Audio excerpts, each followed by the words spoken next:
know we are all here today for many different reasons. However, we are all here because mental illness has affected us in one way or another. On December 4th, 2006, I lost my brother to suicide. That morning, my brother and I sat at my desk talking like we often did. We talked about traveling to Spain and other ideas that we had that we wanted to do as we got older. Kurt then asked me to promise him that when we got older and it was our time to go, that we would be the last person we spoke to. It seemed normal at the time. Kurt and I struggled together with our mental illnesses, and we found comfort talking about them together. He then asked me to make him a promise that if I ever thought about suicide again, we would do it together, make a suicide pact. We were very protective of each other, and I thought at the time it was our way of keeping the other person safe. What I didn't realize was the depth and time frame of both of those promises. I didn't tell anyone of our suicide pact because I thought I could protect him. Hours later, and after a few events had occurred, I called my brother several times, and I got his voicemail. I waited a while before calling him back, and when I did call him back, he finally answered. He told me that one day I will understand why everything happened the way that it did. We said our goodbyes, we cried. I said I love you, and Kurt said I love you back. To this day, I cannot have silence. I always have to have noise. I still have days that I feel guilty about not telling anyone, and it breaks my heart.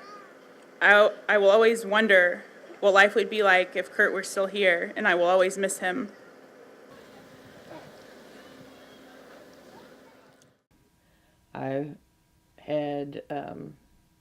We had lost my nephew Jake Anderson January of 2011. Jake was my mini-me, and I felt I should have seen the signs. We knew he'd been getting more and more depressed. He had, family issues. He was still kind of newlywed. He was only 22. He was entrepreneur since he was even before school age, mowing lawns, and had kids actually working for him, mowing lawns and doing different things. We'd also lost my baby brother-in-law. I said baby, he was 30, in his early 30s, last summer. And he was living with a friend that knew he was taking too much of stuff, and had found him on the bathroom floor. He was still alive, but he wasn't conscious, and instead of calling for help, he, I guess, thought he could sleep it off, and he didn't make it. In August of 2012, Jake's baby brother, Luke Anderson, was valedictorian of his high school class, already had many college credits under his belt, was striving to be a quantum physics professor, which he would have been able to without a doubt and without much effort at all. He had really no signs that we saw of depression or anxiety. He was only 18 years old. This was just right after he had graduated. He didn't believe that anyone could help him, that even therapy wouldn't help him. And one of the statements in his letter was that he just wanted to be remembered as an old man who had lived his life. When we'd lost Jake, I was actually still working at a factory and didn't get the voicemail till I was leaving work. late that night, and the message had broke up, and I couldn't understand all of it. Just saying that somebody was at South Beloit Hospital, and I knew it had to have been one of the kids. So when I got just out of the building, I had called my mom back, and when she told me it was Jake, so I just went to my truck and was screaming and crying, couldn't do anything else. Then when we lost Luke, when I got the phone call from my brother, who never calls, so I knew it wasn't good and really didn't want to pick it up. And when I asked him, "Hi, how are you doing?" he said, "Not good. Luke's gone." And of course, after losing Jake just a year and a half before, I was in hopes that they meant he just ran away or something, but that wasn't like Luke. When he was little, every time I would visit, he'd gotten to the point where he would make me chase him down to give him smooches. That was kind of our thing. And he hadn't done that for a while after he got, teenage and too old for it. And while we were in the front yard of my dad's new apartment, I went to give him a hug and kiss goodbye in case I didn't get a chance at the wedding the next day and reception and everything, because I knew I'd be busy. And he actually made me chase him down through the front yard for those last smooches. Sorry.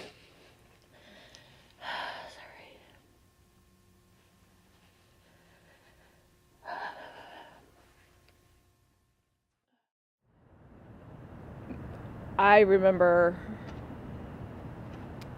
vividly, and I don't know if anybody ever forgets, when they find out that their loved one has done this, it doesn't leave them. And with other types of deaths, the grieving process has stages. And I have found in losing other people that those stages, you work through them and then there's closure. However, there is never closure with suicide. And I just think it's important for people that are thinking about it, which I believe more people think about it than they would admit. And also, I want others who do not understand and who say, well, why aren't you over it? It's been 15 years. It's not something you ever get over. You learn to cope and accept that they are gone, but you never get over the fact that they're gone. And I believe for me and others I've talked to, that their pain is gone. My dad, the pain he suffered, the pain my brother suffered, they're relieved of that. However, it has not left this world.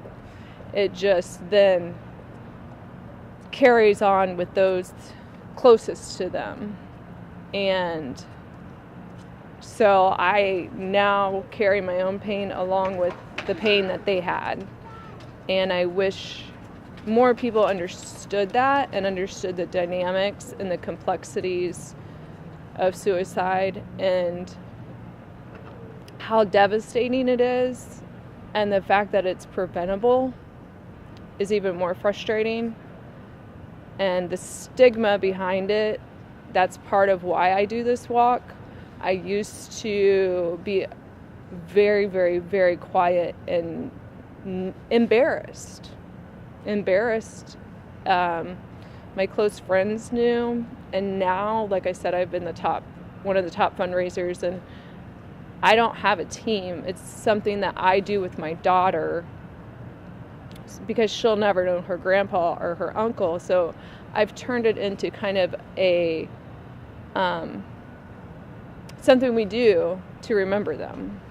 And I am very passionate. I will tell anybody my story to raise money, because if I can prevent one person from having to go through this, then that's enough for me.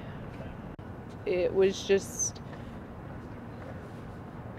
overwhelming to see like how this tragedy just spreads, and it leaves those left behind to carry on all this pain.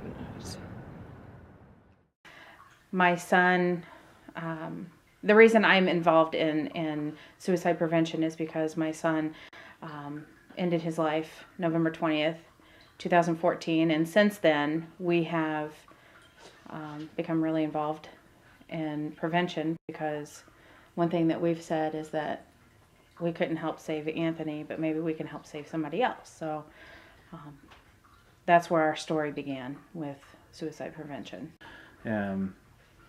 I came into Anthony's life about 11 years ago, and have became really his father, in a sense. So, losing him is like losing my own kid.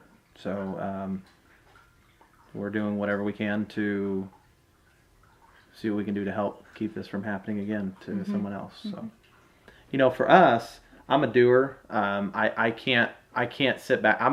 I like to fix it. That's my initial reaction, is that I want to fix this. I know I can't bring Anthony back, but I can fix this in a way to where I can keep it from happening from someone else. So, after this had happened, and a month went by, I'm ready to get after it. I'm ready. The pain is still up front and right there, but now I'm motivated to fix it in whatever way I can. And like she said, she had a hard time getting out of bed. She had a hard time facing, basically life in general. Just the easiest tasks seemed extremely hard. With me, I was ready to, start up clubs, start up, rallies, just whatever I could in order to, try to make something happen. And that's when we found AFSP. And for me, I didn't understand how the world could keep spinning. Yeah. I just saw my son die, and I don't know how to process that. I don't understand how everybody is still moving around, how they're still Christmas shopping, and how everybody's okay. Everybody, life is still going on for people. I don't get it. How's that happening? And how are you going up to a movie and laughing right now? At first I couldn't, and I didn't want to think about, moving on. And I don't think you move on. You just learn how to deal. Yeah. We changed everything that we did for Christmas. Yeah. I mean, we don't even have the same Christmas tree anymore. The decorations are all completely different. We don't do anything the same that we used to. It's a completely different reality. I use an analogy as like an alternate reality. November 19th, 2014, this was my life, and after the 20th, it kind of jetted down here, and now I'm living this life down here. It could be up here, it doesn't matter, but it's different. Everything I do is different because I have one less kid. So when this happened, of course, after the fact, a few days go by, a week goes by, a month goes by, we sit back and try to think and try to figure out how to process this. And we started looking online, looking for things that we could look for, people we could look for, people who we talked to. The only thing we could come up with is therapists and psychologists and things like that. Knowing what we know now, if we'd have known then, there's a slew of information and resources and phone numbers and support groups and professionals out there that are geared up and prepared for people like us who have lost a family member to suicide. And if I even just knew just a little bit, it would have been a much easier transition for us, I think. I think the hardest part was finding a support group, because I found a lot of bereavement support groups, but there weren't any specifically for suicide. And it's kind of, it was different for me because I didn't feel comfortable going to a support group for people who have lost someone to cancer or in a car accident or A heart attack. some or, other Mhm. natural way. And I felt like I needed that suicide aspect of things because it's such a complicated loss, and there's so many questions as to why and how and what for. Well, and typically, a lot of these bereavement support groups are for people who had, stage 4 cancer or had long-term heart-related incidents to where they're dying of heart attacks or heart failure, and they're 60, 70, 80 years old, then you've got, quote unquote, young parents of a child who's died. There aren't very many groups out there that are formed to be able to support people like us. So the support group aspect of it, like she was talking about, is it's huge, and we found one, and it's on the south side of Indianapolis, and it's a fantastic peer support group. People just like us who have lost, children, brothers and sisters, mothers and fathers, husbands, wives, people who are our age that we can connect with. We can share our stories that have a lot of similarities, and that's something that I wish there was more of out there, but there's just Yes. not. There aren't that many. So I understand when people are looking for some place to go, some place to be. It is hard to find it, but luckily we found a good group. To me, the support group was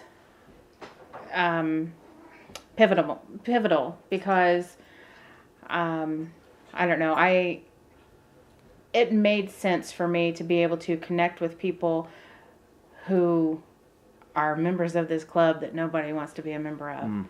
And it helped me to be able to talk about things that at other bereavement groups I wouldn't have been able to talk about or felt comfortable talking about it.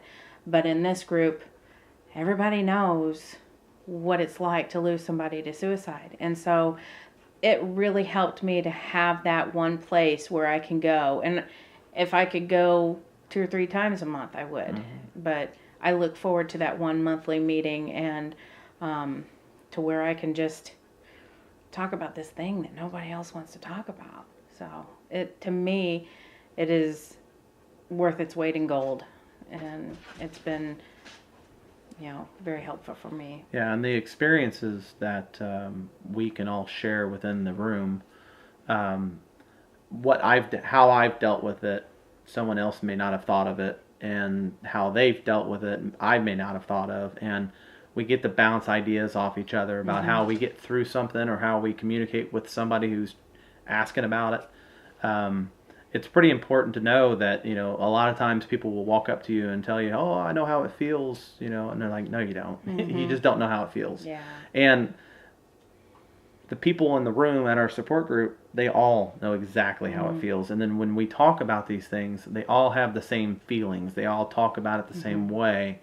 And it's a big relief. It takes a lot of stress, a lot of anger off of your shoulders. It really does relieve a lot of that. And I think that's been probably one of the biggest and key things, I think, to get us through this was our support group. It's amazing. And being active and getting the word out. I mean, I don't know, a lot of people either, I think, retreat into themselves, where initially that's what I wanted to do. I just wanted to hide, and I didn't want to be around anymore. I didn't want to have to deal with anybody or anything. And then I realized that's not doing my son any good. That I needed to do something with this new reality that I was in, and being able to share my story and talk about prevention efforts and going down to the State House and talking to congressmen and senators and people that can pass some laws and make things change. That's been my motivation.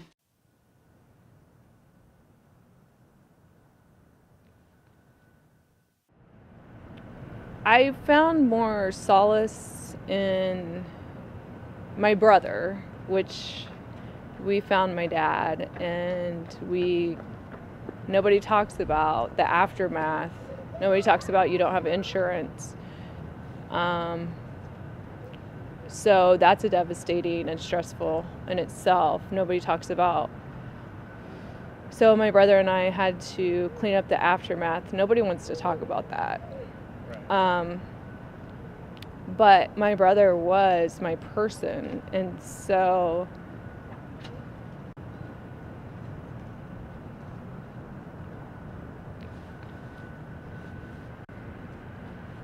when he made the decision, it just hurt so much more because he knew what we went through.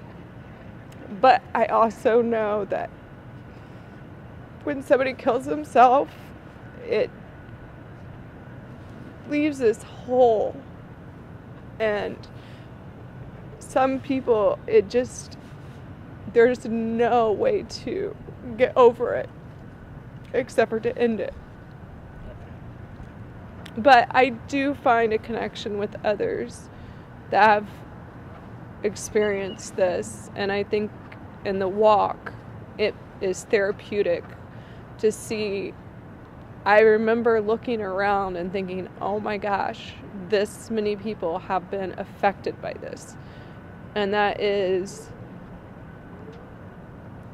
itself is therapeutic. I just I have nephews and nieces, and my sister really didn't do well afterwards, and she kind of left. And I'm not judging her, but I have taken on the role of their mom. She is doing really well now, and I'm so proud of her. But I want to emulate for them positive things, and that you can fight, and that bad things happen, but you have to learn how to cope with them. I also want to help younger people. Like I said, I've spoken at schools. I'm getting a master's in social work, and I really want to either work in the leadership policy and work with reform, or in the students. I'm working with students right now, and I think they're a very vulnerable population. So I just want to help as much as possible and provide resources, because those weren't available, to my father and my brother.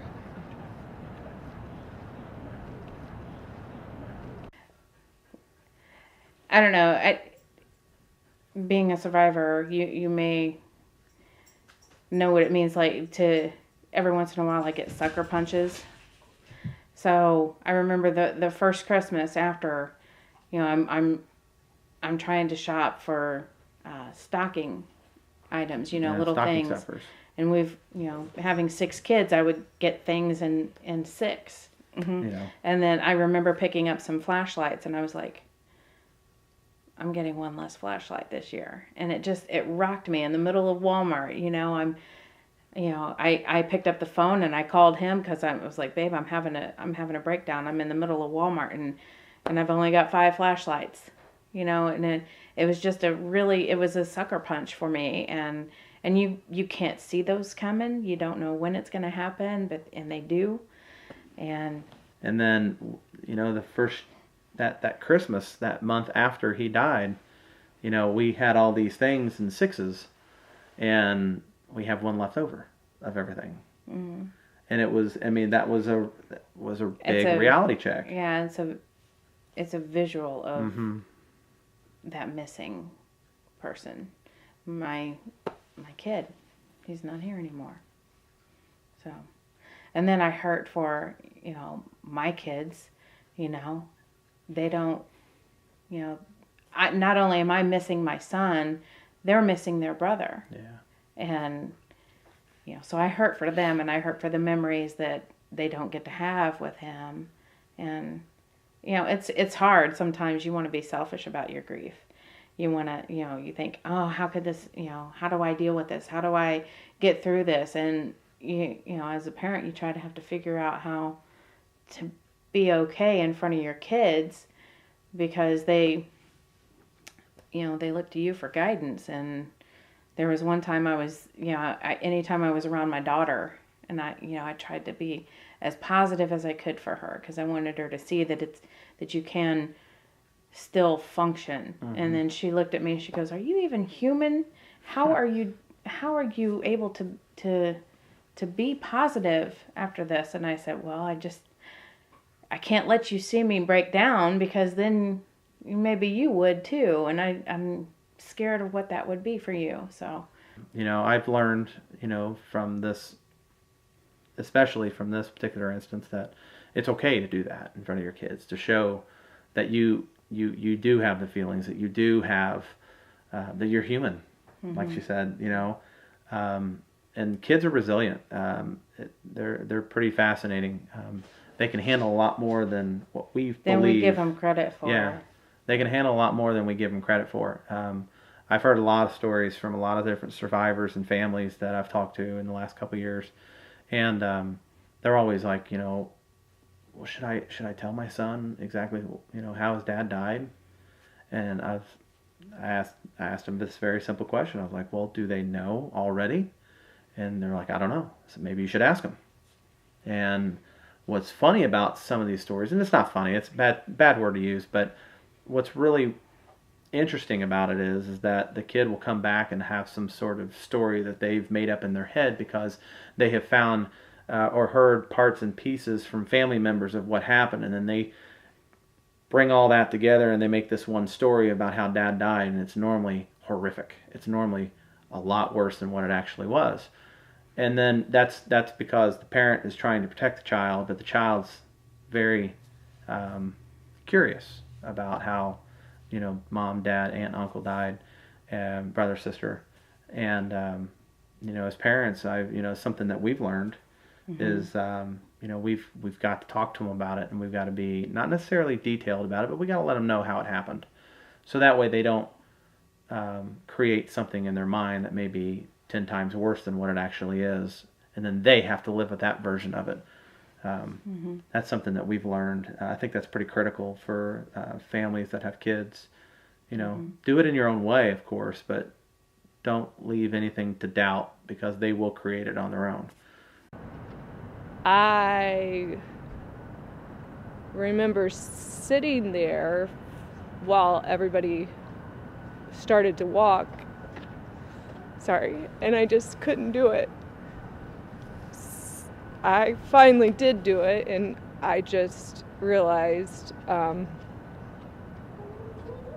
it was more for me than to be a part of this group. It was more therapeutic. And once I got to the point of the walk where people stop and write things, that really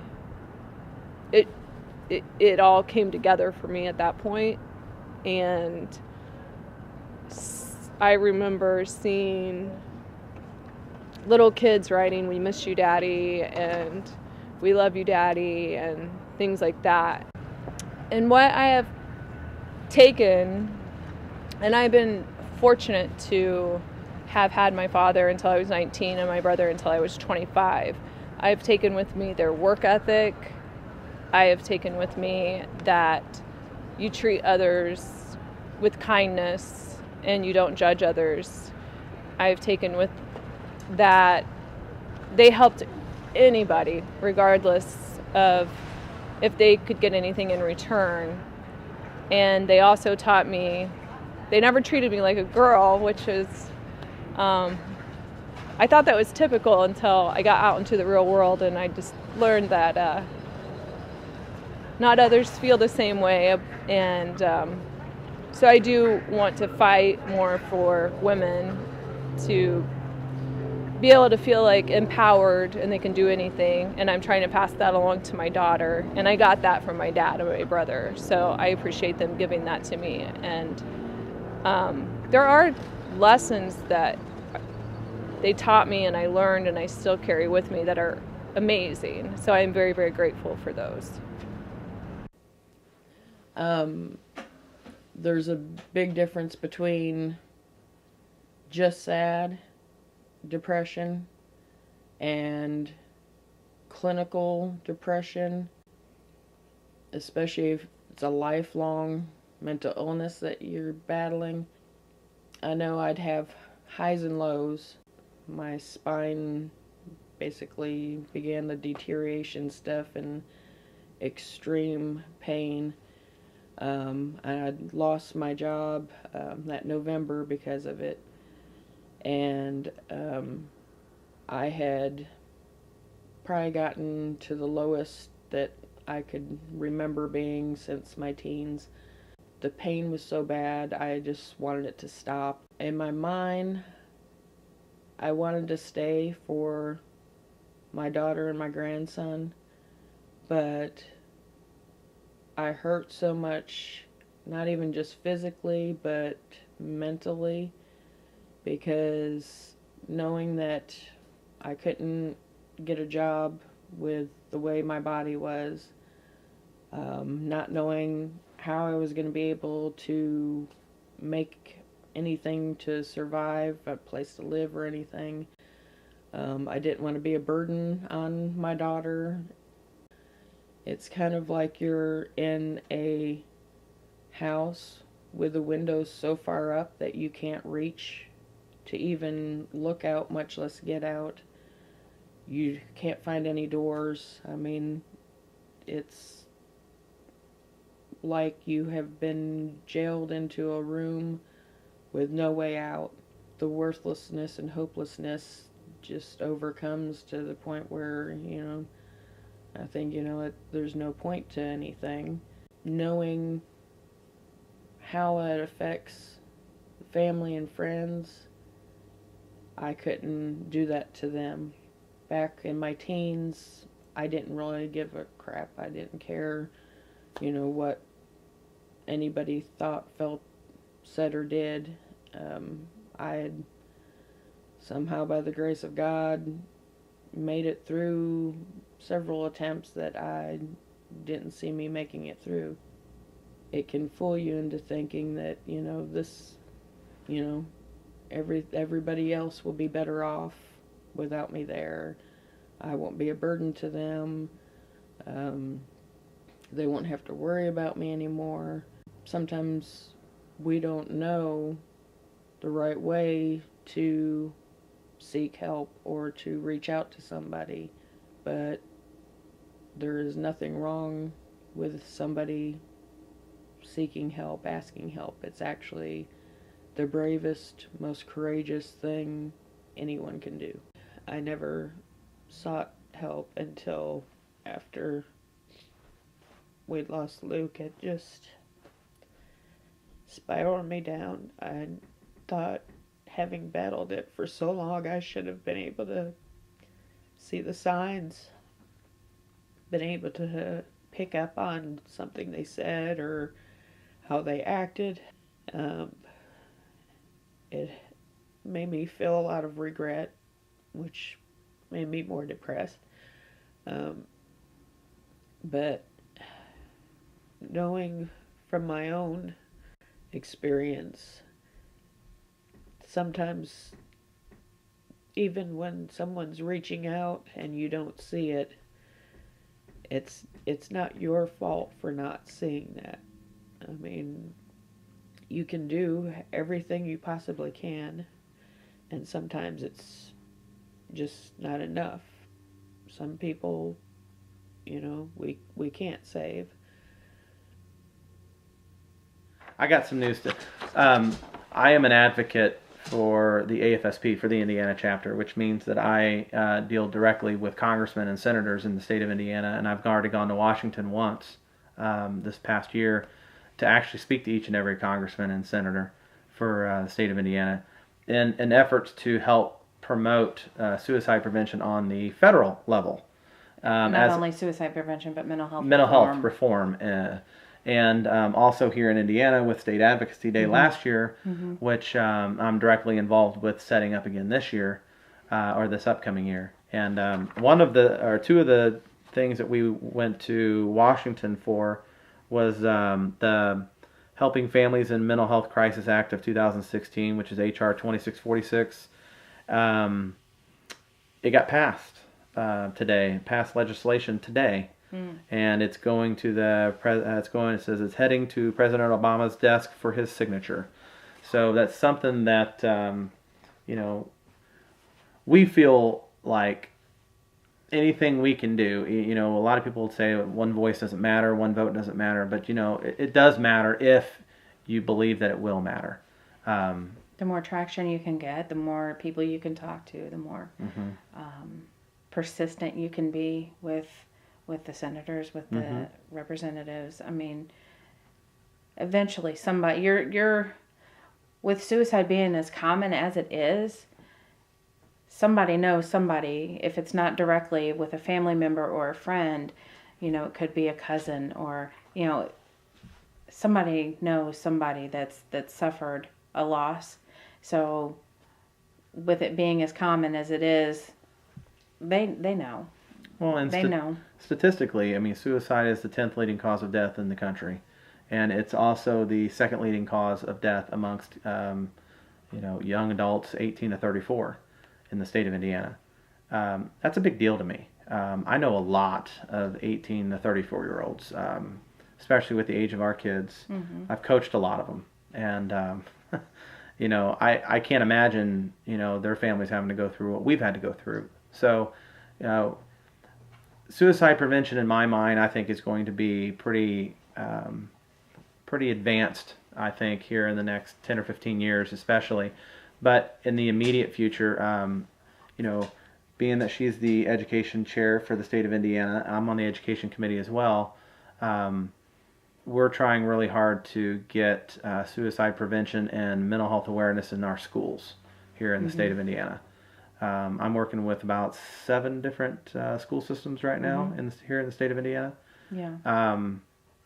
I mean, and that's an unbelievable amount of kids. And Center Grove is actually the first school system that's actually taking the steps to implement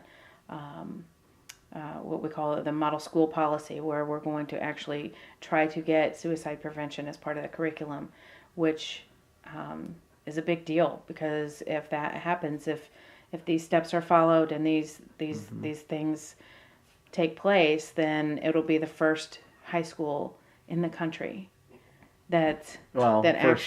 first school in the country, actually, not just high school, to get curriculum. So that's what we're fighting for.